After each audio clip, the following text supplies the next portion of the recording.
Good morning. So I was driving by the neighbor last night and they had their Swather stuck. Right here. It's not hard to get a Swather stuck just because the way it drives, thing that happens, and he's in some pivot tracks. I said, hey, this would be a great opportunity to test out the old yankum rope. I've already tested before. I know it's gonna work, but they need to see it's gonna work. Probably gonna be anticlimactic because it's really not stuck that bad, but we're gonna use my pickup, a 3/4 ton Ram. We're gonna pull this bad boy out. Okay, we are all rigged up. I don't have a good tow point, so we wrap this around hitch. The Swather ready.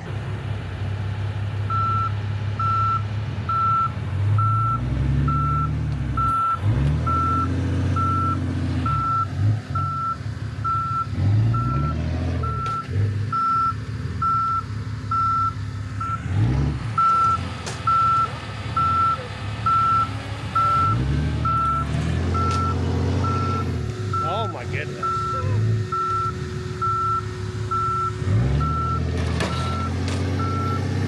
There we go.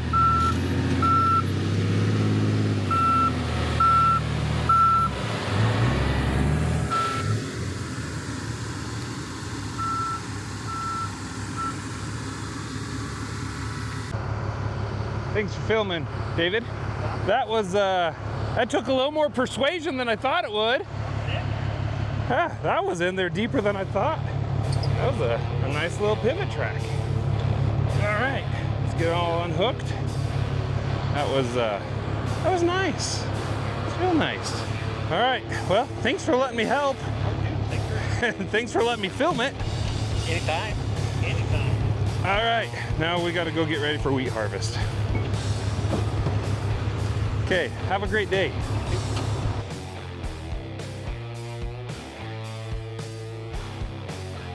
Welcome to day 6 of wheat harvest. It's been a fun couple days harvesting wheat, and it hasn't been a full 6 days because of the things that have been happening. So day 1 went really well, day 2 went decent, and then day 3, I believe, so Wednesday, we had a rainstorm. Here in southern Idaho, I think we get an average of like 10 inches of rain per year. So we got a ½ inch in about 10 minutes. Not crazy. I get that it's not crazy, especially depending on where you live, but for where we are, yeah, a little bit crazy. That slowed us down. There was 2 days of rain that we had to stop in the afternoon. In fact, the second day of rain, because we were waiting for the first day of rain to dry out, our second day that we had of a rainstorm, we actually started pretty late because everything needed to dry out, and we were only able to run about 2 hours. So we haven't got a whole lot done like I was hoping,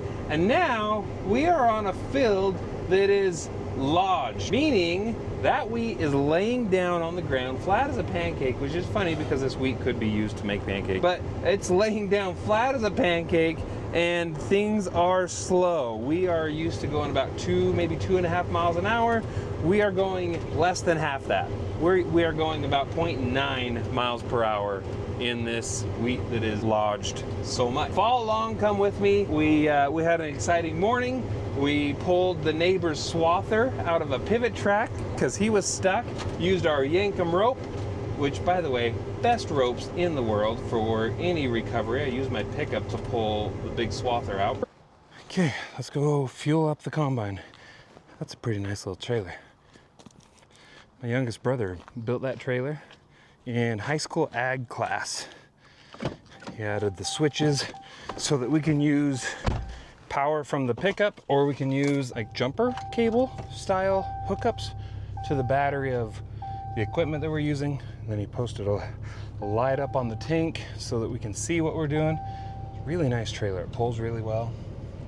Holds about 650 gallons, which is really nice, especially during beet harvest when we have 3 tractors going consistently and we need all 3 tractors filled up, because each tractor holds, I don't remember the number, I want to say 180 gallons, nearly 600 gallons. So yeah, that tank's really nice. All right, we are here at the combine. The way the wind was blowing last night, this thing got dirty. So my least favorite part of combining, we gotta use the air hose, blow it all off, but let's get the fuel started first.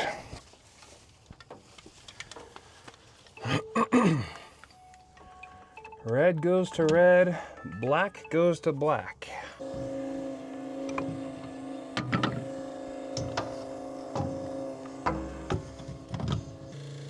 Fueling. Okay, I'm gonna start using the air compressor, blowing off all the dust on the combine. And because of that, it's pretty boring. So I'm gonna take everything off, the mic and the camera, and just know it's gonna be nasty. Okay, we got the radiator blown out. It is already hot. There is no breeze. So I got covered in chaff, itchy, nasty stuff. But it's mostly clean, at least cleaner than it was. The big thing is the radiator and then cleaning off spots that collect a lot of dust, because in my perspective, that's just good fire prevention. So let's go get in the cab, start things up. It is so hot. I am not built for the heat. I don't know if you can tell how sweaty I am. That's gross. I'm super sweaty. Nasty. All right, just, oh, come on. Work. GPS screen. When you first start up, you have to push the button way further over than normal. I don't know why. Sensors are weird. Windows are all pretty clean. Miguel's on his way. Let's get going. Okay. I've got so much chaff in my nose, in my eyes. Makes it hard to breathe. I'm all itchy. We are going to the other side of the field. Going over there. We finished the side here by where we're at last night. And we are windrowing, which is a little different than what we normally. So if you look out there, you can see that we've got windrows in the field, which is all the straw and leftover business out of the combine. Big old rows. I don't know why they're called windrows. Maybe because the wind will catch it and rip the rows apart.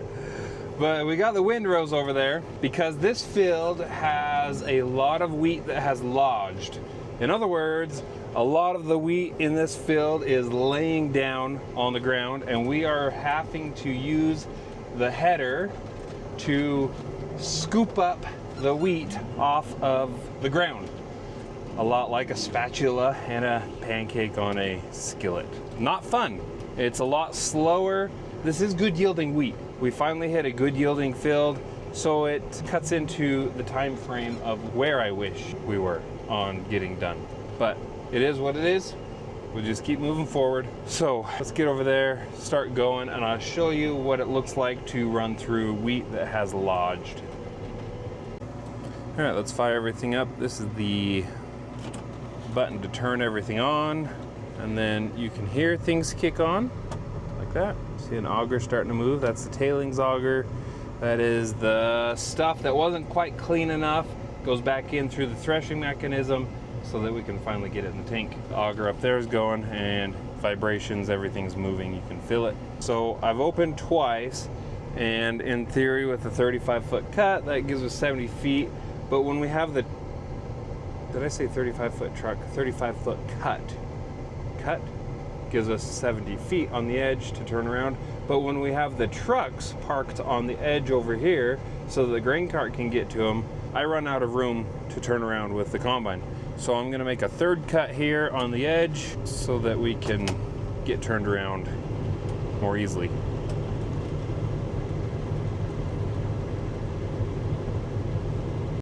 I don't know if you can see this through the shadow of the combine, but this is lodged wheat, I guess. Whoa, what are we doing here, reel? We are trying to use the reel to pick up the wheat on those little plastic fingers. That's why it's going so fast. I'm trying to use that to rake it in, and then also using the cutter bar, the knives, to try to get under that and pick it up like a spatula. If it is laying in the right direction, that will work. If it's laying against, we solely rely on the reel that is spinning.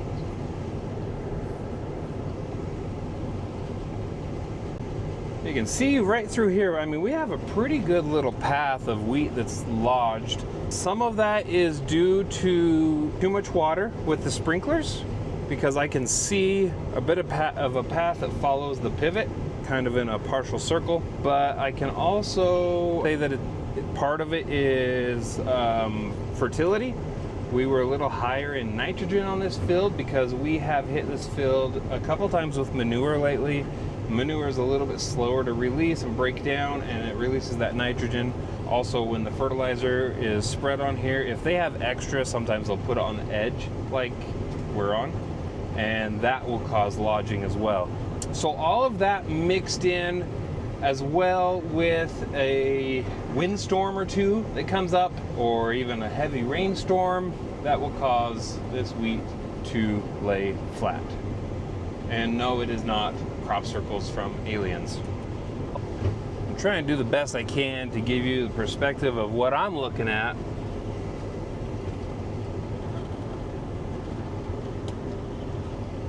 Also, another thing with wheat that is lodged, in my experience, although it's harder to pick up and harder to gather or thresh, it is typically higher yielding. I believe correlates into the higher fertility in this field because of the rotation and the application of manure. Like 2 years in a row, we did an application of manure back to back, and so that's a lot of the reason for better yield and, once again, the lodging. So it's a lot slower. In my previous fields, we are going close to 2.5 miles an hour. Right now, we are going 1 or 0.9 miles per hour. A lot of that is because when it's lodged, when it's laying over, as it comes into the header, it comes in clumps. It's not as even coming through. So I've got to be careful not to plug up the machine as those clumps come through. There, we just lifted up the header, and now we got to go back down to pick up what's laying down over here. Yeah, so with this stuff, we are always trying to adjust the header. I've got the reel. So the reel, again, that's the black piece that is spinning with the tines on it, raking the wheat in. We'll get to why we have a reel on here, even when it's not laying down. But I can adjust that up and down, forward and backwards, to give me the best angle of approach to be able to pull that wheat in. And then I'm also adjusting the header, the whole platform down, to get the cutter bar under the wheat. And as well, I can adjust the header to tilt right or left, and that gives me even more flexibility. Another thing with this header, which I don't feel like it works the greatest in this situation, but this header has a flex bar on the cutter bar, and so I can release the hydraulics and the tension holding that tight, and it will allow that whole cutter bar to drop 8 inches or more, and then that cutter bar will actually flex over the contour of the ground.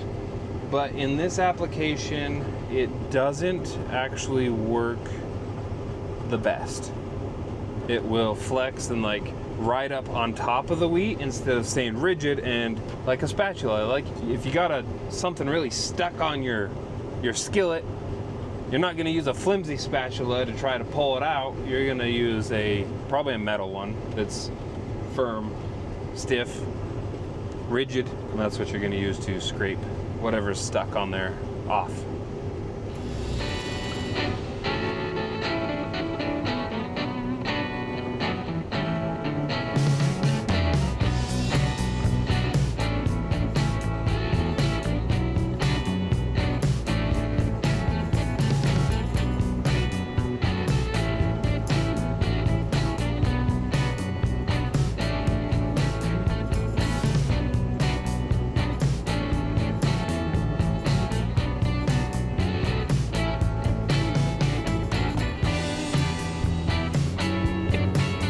A little note to self. I've already got like a super itchy eye because of the dust, and then also last night I had to go out in the cornfield and I think the corn pollen messed with it. But note to self, Do not itch your itchy eye if there's a slight possibility that you have any jalapeno flavored chips on your fingers. Ow! That burns! Hey, stupid is as stupid dies. Okay, I just got a warning on the screen saying the air filter is plugged. Hottest time of the day, 2:30 in the afternoon. We gotta go climb up on top by the motor, pull off the air filter, blow it all out, clean it up. Part of the problem is the wind is blowing right with us, and so you get these little fine dust particles. They just plug up the filter real quick. So I'll be back. Wow, is this flat? You can see we've done quite a bit over here. Going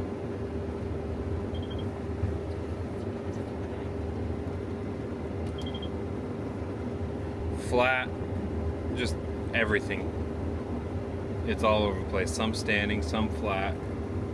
That makes it even harder to combine, I swear, is when it's all over the place like that.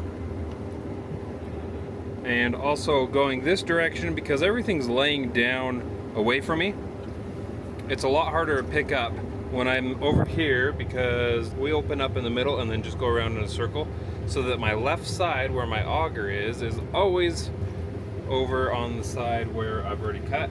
The wheat is doing good though. Yield monitor is saying 160, 158, 151. We're in the high 50s, bounce around. It's getting down to probably doing about 140, 150 on average. Again, don't trust the yield monitor, but that's the gauge that I have to go off of. So this is my dad's wheat. My wheat is pretty much done, all except for about 21 acres, which is like on the other side of the farm, and so we switched over. We're doing my dad's wheat. My wheat did okay. Most of my fields were about average, which is about 130 bushel, which I'm okay with on a year like this. My dad's field here that we're doing, it is slightly above average and good for him. I had one field that was very below average. We were probably closer to 90 bushel on that, which is, even for if it was spring wheat, everything we're doing is soft white winter wheat. So this was all planted last fall and it was supposed to overwinter, and it did. But anyways, I think this one particular field got a little bit drought stressed right at the beginning because the field was really thin. This wheat likes to have a cool, wet spring. It tends to stool out, puts out more stems and leaves. And because this particular field, I wasn't able to get water on it fast enough because we had pump issues. That field only went 90 bushels because it was just so thin. And from the road going by at 60 miles an hour, it looked great, but was not. So the year for you, that's how things work out. But it is what it is. All right, we've got a nearly full grain tank up top. So let's swing this auger out and load up the grain cart.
finished combining.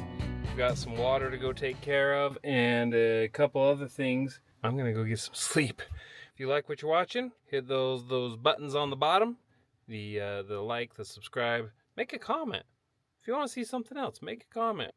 Anyways, we'll see you on the next one.